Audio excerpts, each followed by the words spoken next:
늘 말씀드리지만 똑같은 현상, 똑같은 상황, 똑같은 사건, 똑같은 사람을 만나는데 전혀 다르게 살아가는 걸 볼 수 있어요. 그래서 관점이 중요하고 또 하나는 그걸 어떻게 이해하느냐, 그걸 어떻게 해석하느냐, 또 다른 말로는 그걸 어떻게 소화하느냐에 따라서요 전혀 달라요. 오늘도 우리는 하나님의 말씀을 읽고 또 그 하나님 말씀을 부족한 종을 통해서 듣게 되는데, 저는 밥을 맛있게 먹는 방법 세 가지 여러 번 얘기 드렸죠. 자, 밥을 맛있게 먹는 방법 첫 번째 뭘까요? 배가 고파야 돼요. 요 앞에는 식욕이 좋은 분들만 앉아 있는 것 같아요. 자, 옆에 분에게 배가 고파야 합니다. 아니, 말씀인데 갑자기 왜 배냐? 우리가 영적인 늘 사모함이 있어야 돼요. 갈급함이 있어야 돼요. 아유, 늘 있는 말씀이고, 큐티고, 맥체인이고 이러면요, 아니 되옵나이다. 똑같은 밥을 먹어도 뭐 해야 맛있다고요? 배가 고파야 돼요. 그래서 심령이 가난한 자라는 건 때로는 환경이 너무 힘들고 지치는 것 같은데, 그때 주님 없으면 주님 손 놓고는 한순간도 살아갈 수 없는 그런 심령, 그런 마음만, 그래서 주님을 만나기에 최적의 조건이 되는 줄 믿습니다. 자, 두 번째 밥을 맛있게 먹는 방법 뭐 있을까요? 네, 두 번째는 음식이 맛있어야 돼요. 음식이 아무리 배가 고파도 너무 짜거나 너무 싱겁거나 아무리 배가 고파도 맛없는 음식은 먹기 힘들단 말이에요. 근데 이제 제가 이 얘기를 하려는 게 마지막 세 번째, 이쪽에 아까 나왔는데 뭐였다고요? 누구와 먹느냐가 중요해요. 어떤 사람하고 먹느냐에 따라서 배도 고프고 맛있는데, 그게 불편한 사람하고 먹으면 맛이 있다 없다? 맛을 모른다. 맛을 몰라요. 그래서 우리가 이렇게 만남이 중요해요. 제 옆에 분에게 한 번 더 인사합니다. 제 곁에 있으셔서 감사합니다. 그래서 여러분, 이게 앉는 것도 되게 중요해요. 나는 무심코 앉는 것 같은데 이런 거를 유유상종, 무리의 법칙, 전문용어로는 끼리끼리 모이는 거예요. 끼리끼리. 이게 뭔가 나는 모르고 앉았는데 보면 뭔가 끌려서 앉는 거란 말이에요. 안대원이 거기 앉으세요 그러면 어쩔 수 없는데 그 끼리끼리 모여요. 이렇게 보면. 예. 특히 여기 형님 누님들은 그 예배 시간 전에도 늘 다정다감하게 말씀들 많이 여기 이렇게 써 있어요. 지금은 예배를 준비하는 시간입니다. 이야기는 끝나고 해주십시오 했는데도 안 들으셔. 못 들으셔. 그래서 그냥 지워버렸어. 그래서. 근데 요즘에 보니까 또 조용하시더라고요. 네. 자, 이 만남이 이렇게 중요합니다. 그래서 좋은 나무 공동체가 정말 좋은 교회, 좋은 열매 맺는 교회가 되려면 우리 한 사람 한 사람이 정말 하나님 마음에 딱 맞는 사람이 되어져서 내가 누구로부터 도움을 받는 것이 아니라 나를 만나는 사람들이 내 안에 계신 예수님, 성령님의 그 인도하심 아래 여러분 한 분 한 분 만나는 것이 우리에게는 세상의 그 어떤 것들도 채울 수 없는 하나님의 위로와 하나님의 응원과 하나님의 격려가 되는 줄 믿습니다. 그래서 이 만남이 이렇게 중요한 거예요. 자, 오늘은 우리가 하나님이 어떤 하나님이신지를 오늘 큐티 본문을 통해서 이미 들으셨고 오늘 새벽도 말씀드렸지만 큰 구원을 베푸신 하나님은 어떤 분이신가? 첫 번째입니다. 다 같이요. 우리의 부끄러운 삶 속에서도 신실하게 약속을 이루어 가십니다. 우리에게 큰 구원을 베푸신 하나님은 우리가 여전히 부끄럽고 수치스럽고 우리가 봐도 정말 너무나 모순투성인 우리들의 삶 속이지만 그 하나님은 뭐하게 신실하게 성실하게 하나님의 약속, 하나님의 말씀을 이루어 주신 줄 믿습니다. 오늘 7절과 8절에 보니까 삼손이 이제 그 블레셋 사람들을 향해서 이렇게 얘기합니다. 너희가 이같이 행하였은즉 아내와 장인을 그냥 무참하게 살해해버린 거예요. 그때 삼손이 내가 너희에게 원수를 갚고야 말리라 하고 8절은 가지 볼게요. 블레셋 사람들의 정강이와 넓적다리를 크게 쳐서 죽이고 내려가서 에단 바위 틈에 머물렀더라. 자, 기장이 읽을 때는 삼손이 한성질 했구만 이렇게 볼 수 있는데 우리가 이 모든 성경의 역사와 특별히 하나님의 이 택한 백성들이 경험하게 되는 크고 작은 사건들 속에서는 하나님의 일하심이 있어요. 하나님의 구속의 역사가 일어나는 줄 믿습니다. 여호와 하나님이라고 말씀할 때 그 하나님의 이름을 야훼라고 하는데 이게 발음이 안 되는 거예요. 하나님 이름이 너무 거룩해서 당시에 그 유대인들은 하나님의 이름을 부르지 못했어요. 그래서 그 발음들을 해보니까 야훼, 요즘 우리 여호와 이렇게 하는 건데 여호와라는 이름의 뜻을 우리는 다 알고 있어요. 여호와라는 무슨 뜻이었을까요? 우리 세 가족들만 하는데 딱 답이 나와버렸네. 자, 다 같이 읽습니다. 시작. 연약하시고 성취하시는 하나님. 하나님은 약속하시면요 반드시 이루셔요. 우리 교회도 부동산 하시는 분들도 있고 그런 업종에 일하시는 분들이 있을 텐데 여러분 계약을 하게 되면 계약은 쌍방간의 당사자가 예를 들면 집을 파는 사람을 뭐라고 얘기해요? 매도인. 사는 사람을 매수인. 또 양도인, 양수인. 자, 계약 당사자가 성실하게 자기의 해야 할 의무를 이행해야 계약이 완료가 되죠. 근데 하나님은 약속하셨어요. 언약하셨어요. 근데 항상 그런 건 아니지만 넘어지고 자빠지고 뒤집어지고 헷하다 그래도 끝까지 하나님 중심으로 그래도 그 마지막까지 하나님 살아계신 것을 인정하고 돌이키는 사람들, 회개하는 사람들을 하나님 버리지 않으시더라고요. 삼손은 이미 사사기 자체가 흑역사긴 해요. 이스라엘 백성의 매우 부끄러운 역사이기도 한데 그럼에도 하나님은 삼손을 눈여겨보신 이유가 있고 우리는 과거, 현재, 미래를 보지만 하나님은 지금도 한눈에 바라보고 계셔요. 그래서 그 하나님의 경륜, 하나님의 관점은 우리 머리로 이해할 수 있다 없다? 없어요. 지금도 우리가 하나님을 이해한다고 하는 사람들은 하나님이 우리보다 작거나 우리 수준밖에 안 되는 거예요. 그래서 이 구속사라는 걸 누구도 이해하거나 해석할 수는 없지만 성령님이 역사하시면요. 이렇게 되는 거구나 하는 거를 우리가 짐작가 날 수 있어요. 자, 지금 삼손은 분명히 한성질을 해서 삼손을 건드렸다가는 아주 뒤끝 장렬인 거예요. 그래서 지금 내가 너에게 원수를 갚아야 말리라. 그리고 얼마나 멋지냐면 블레셋 사람들이 정강이와 넓적다리를 아마 제일 아픈 데를 골라서 하여튼 그렇게 한 것 같아요. 자, 이랬던 삼손임에도 불구하고 하나님은 그 삼손의 말도 안 되는 부끄러운 삶을 속에서도 하나님은 택한 백성들을 블레셋이라고 하는 그 하나님의 백성을 대적하는 그 많은 원수들을 하나님의 하나씩 그 모든 삶을 하나님께서 정리정돈하신 줄 믿습니다. 우리가 3일 전에 읽었던 사사기 14장 4절에 보면 그때 블레셋 사람이 이스라엘을 다스린 까닭에 삼손이 틈을 타서 블레셋 사람을 치려 함이었으나 자, 그의 부모는 이 일이 어디로부터 나왔다고요?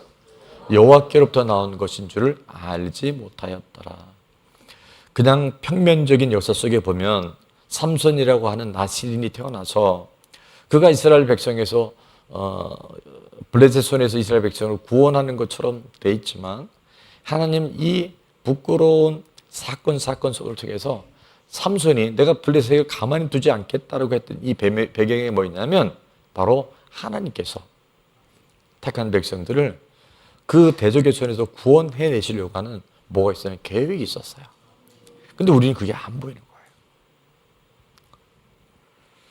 하나님은 오늘도 우리들의 수시롭고 부끄러운 삶을 통해서도 삼손과 같은 삶을 통해서도 하나님의 약속, 하나님의 그 구원을 신실하게 이루어 주신 줄 믿습니다. 여러 차례 말씀드렸지만 히브리서 11장은 믿음의 사람들, 그러니까 믿음의 전당에 이렇게 사진이 쫙 지정되어 있어요. 근데 그 중에 이 사사시대를 대표적인 인물, 대표적인 믿음의 그 아름다운 이름에 히브리서 11장 32절에 보면 네 사람의 이름이 나오는데요. 내가 무슨 말을 더 하리요? 첫 번째 이름은 누구예요? 기드온. 두 번째는 바락. 세 번째는 삼손. 네 번째는 입다.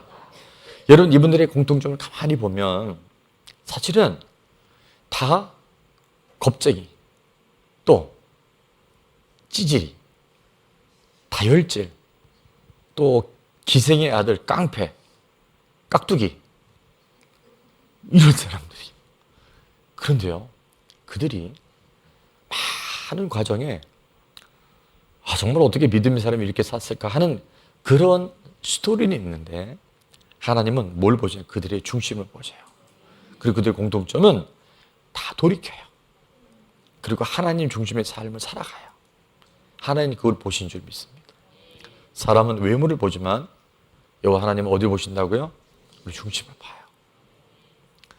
그래서 인본주의자들이 성경을 읽으면요, 말도 안 되는 얘기가 너무 많아요. 예수님의 족보 마태복음 1장에 나와 있잖아요. 첫 번째, 그러니까 마태복음 1장은 우리도 마찬가지 부정모혈이라 그래서 남자가 누구를 낳고 누구라고 이렇게 돼 있단 말이에요. 아브라함 때부터. 그래서 아브라함이 이삭을 낳고 하는데 4명의 여자가 나오죠. 첫 번째 여자가 누구냐면 다말이 나와요. 유다로부터 다말은 뭐냐면 며느리였어요.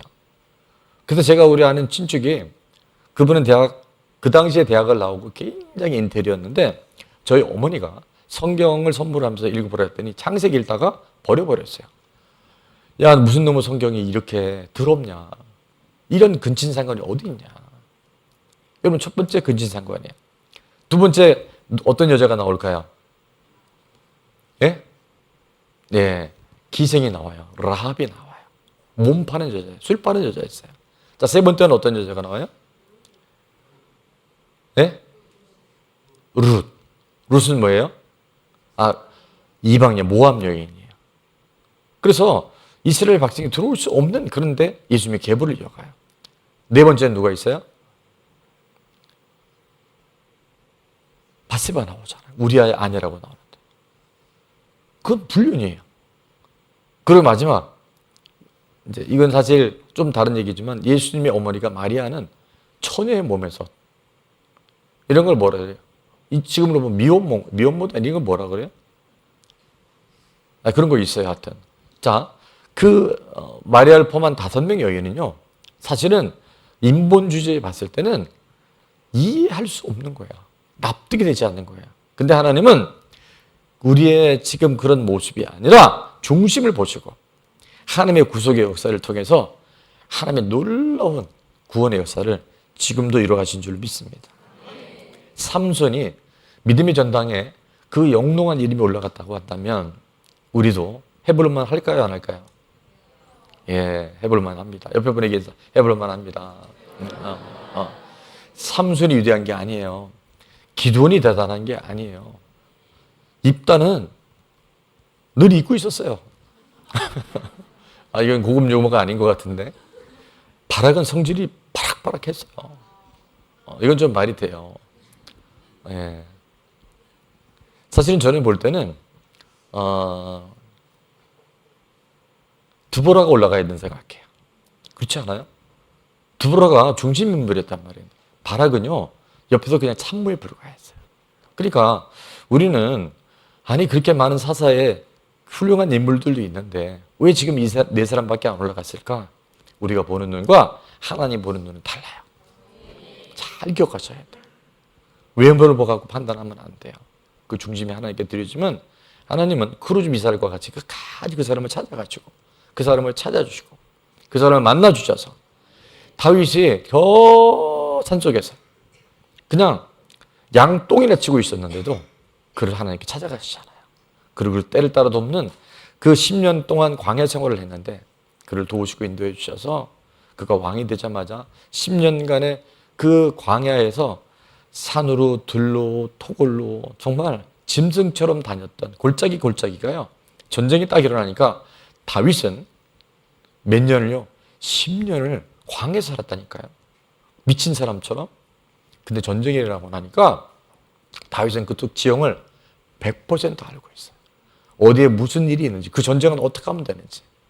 그러니까 우리가 지금 이해할 수 없는 일들이, 지금 이해할 수 없는 고난이 하나님의 때, 하나님 우리를 들어쓰시면 놀라운 하나님의 구속의 역사, 구원의 경륜이 우리 가운데 이해되어지고 믿어지고 체험되게 되는 줄을 믿습니다. 약점을 바라보지 말고 하나님을 바라봅시다. 우리가 자꾸 나의 부족한 거 보면 우리 끝이 없어요. 마귀는 그걸 후벼 파요. 아주 이런데 진짜 귀신같이 찾아다니는 사람들이 있어. 오늘 목사님 넥타이는 왜 이렇게 삐뚤어졌을까? 좋아요. 아니 너무 좋아요. 좋은데 하나님 바라봅시다. 그럼 거기 답이 있어요. 적용 질문입니다. 부끄러운 삶임에도 여전히 약속을 지키는 하나님을 경험한 적이 있나요? 또 경험해야 할 거예요. 지금 이해되지 않아도 그걸 통해서 하나님은요. 나는 왜 이런 가정이 태어났지?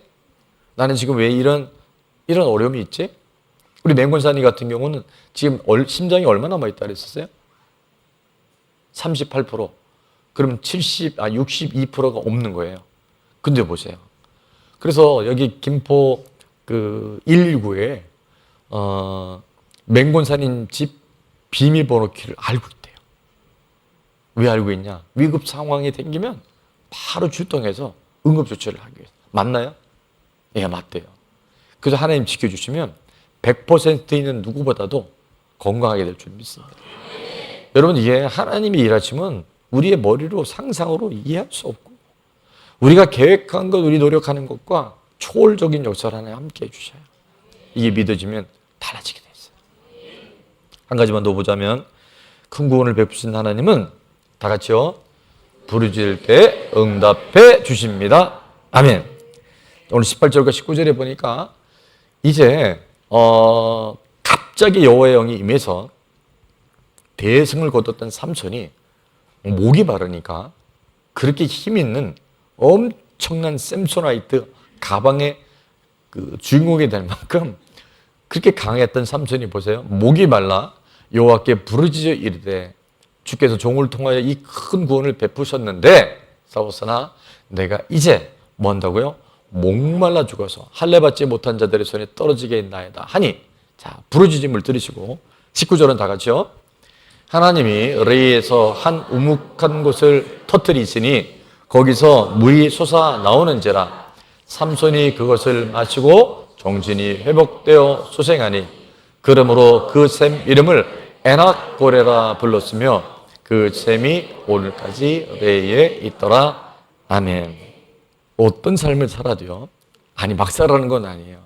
하나님은 그 사람이 믿음으로 살아가는지. 지금 다급하니까 삼손이요 하나님께 부르짖잖아요. 그랬더니 우묵한 곳에 물을 탁 터뜨려가지고, 우리 힘으로 할 수 없는 한계 상황이 올 때도 있고요, 도저히 답이 없는 것 같은 인생 속에서도 우리가 뭐하면 부르짖으면, 우리가 기도하면, 우리가 하나님 앞에 간구하면 하나님은 기다렸다는 뜻이. 학개서 2장 7절에 은도 내 것이요 금도 내 것이 한 이유가 뭐라 했어요? 내게 다 금, 은 다 내 거야. 너 없지? 야, 그러지 용용. 이게 아니고 네가 내 마음에 딱 맞으면, 네가 나와 코드가 맞으면. 여러분, 하나님 지금 C코드 누르고 계신데 우리가 A코드 갖고 노래하면 어떻게 하는지 아세요? C코드 눌러봐봐요. 하나님 이걸 원하셨어요? 근데 A코드 눌러봐봐요. 하나님 이렇게 부르는 거예요. 그러면 이거 같이 불러야 되는데 C코드가 A코드가 되면 어떻게 불협화음이 돼요. 엇박자가 돼요. 엉뚱한 삶을 살아요. 여러분, 엉뚱한 삶은 뚱땡이질 뿐이에요.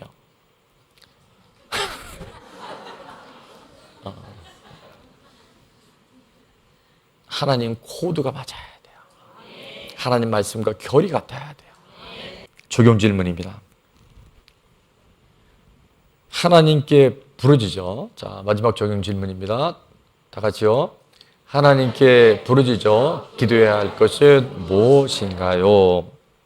제가 이걸 왜 적용 질문에 넣냐 하면, 많은 분들이요, 하나님께 기도하기만 하면, 하나님께 구하기만 하면, 하나님께 부르짖기만 하면, 하나님 앞에 나오기만 하면 하나님이 들어주시려고 다 준비해 놓으셨는데 뭐 하는지 아세요? 안 나와. 기도를 안 해. 방법을 찾아. 그러니까 이게 힘든 거예요.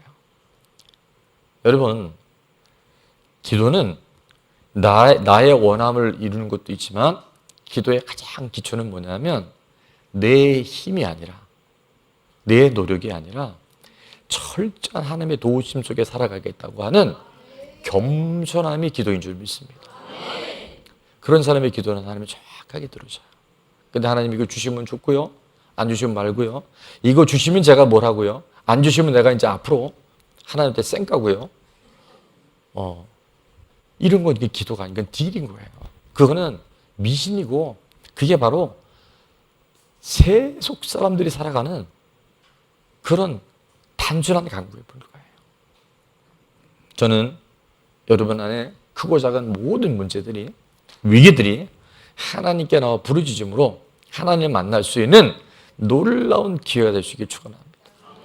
그래서 하나님 그 고난을 통해서 하나님과 가까이 만나게 해주시고 그 하나님 만난 그 한 사람을 통해서 가족권의 역사들이 지금도 이루어진 줄 믿습니다. 여러분에게 한번 인사하겠습니다. 우리는 홀몸이 아닙니다. 예, 무슨 이렇게 해방칙한 얘기를 하시냐고요.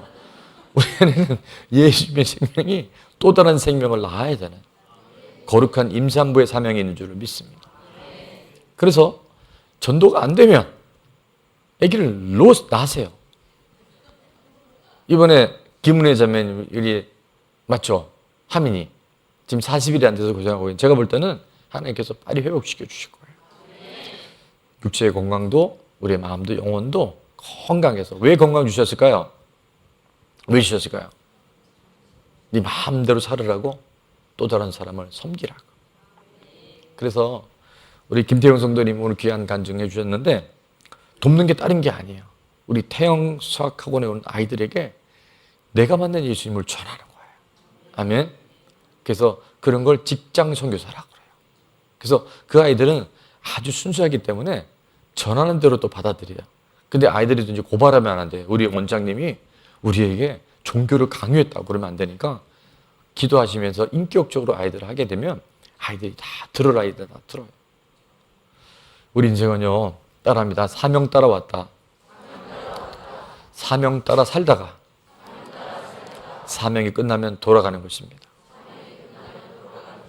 이걸 꼭 잊어버리시면 안 돼요. 그래서 저도 요즘에 말씀 준비하고 기도할 때마다 항상 이걸 놓고 기도해요. 하나님 우리를 왜 이 땅에 보내셨냐 하면 가족권의 열매를 맺으라고. 내가 이 땅에 살아가는 동안 나를 만난 사람 중에서 그 사람이 안 받아들이는 건 어쩔 수 없어요. 그러나 내가 전하기만 하면 기다리고 있는 영혼들이 있단 말이에요. 이창길 성도님도 그랬고 우리 김태형 성도님도 그랬고 누군가가 60년, 45년을 살아오는 동안에 한 번도 복음을 안 전했다는 거예요. 전하기만 하면 그 마음이 열려서 예수님 만날 분들이 너무나 많이 있다. 그걸 사명이라고 그래요. 그래서 사명 따라 이 땅에 우리가 왔고요. 사명 따라 살다가 그리고 사명 끝나면 돌아가는 것이 우리 인생이에요. 제가 이런 마음을 아프게 하는 게 아니라 아직도 우리 가족들 중에나 내가 가까이 지낸 사람 중에 오늘 밤 만약에 그 사람 영혼이 이 땅을 떠난다면 영원한 천국에 가지 못할 분이 있다고 한다면 오늘 밤 기도합시다. 기도해야 돼요. 우리가 기도하면 하나님이 그 사람을 만져주시고 만나주시고 환경을 조성할 줄 믿습니다. 큰 구원을 베푸신 하나님은 첫 번째입니다. 우리의 부끄러운 삶 속에서도 신실하게 약속을 이루어 가십니다. 두 번째, 때 응답해 주십니다. 아멘.